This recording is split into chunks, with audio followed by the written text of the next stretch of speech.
महिला अन्न सुरक्षा अधिकाऱ्यावर प्राणघातक हल्ला, दोघांना अटक, लाखोंचा मुद्देमाल जप्त. अन्न व औषध प्रशासन विभागाच्या अधिकाऱ्यांवर वाहनाने धडक देत प्राणघातक हल्ला करण्याचा धक्कादायक प्रकार माढा तालुक्यात उघडकीस आला आहे. या प्रकरणी पोलिसांनी तातडीने कारवाई करत 2 आरोपींना अटक केली असून 7 जणांविरोधात गुन्हा दाखल करण्यात आला आहे. मिळालेल्या माहितीनुसार अन्न सुरक्षा अधिकारी रेणुका पाटील या शासकीय कारवाईसाठी गेल्या असताना संशयितांनी त्यांच्या वाहनाला मुद्दाम धडक देत हल्ला करण्याचा प्रयत्न केला. गुरुवारी रात्री उशिरा बाभळी तालुका माढा परिसरात ही घटना घडली असून यामुळे परिसरात मोठी खळबळ उडाली आहे. बेकायदेशीर गुटखा वाहतूक रोखण्यासाठी प्रशासनाची कारवाई सुरू असताना आरोपींनी वाहन आडवे घालून महिला अधिकाऱ्यांच्या गाडीला धडक दिल्याचा आरोप आहे.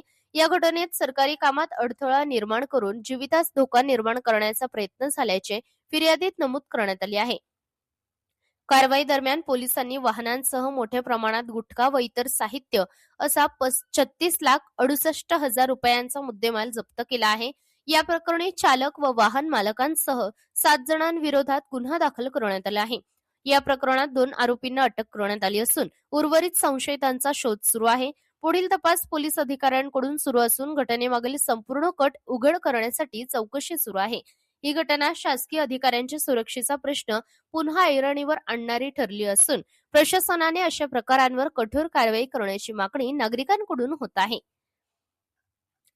प्रतिनिधी सूरज पारवे, प्रेस मीडिया न्यूज, माढा.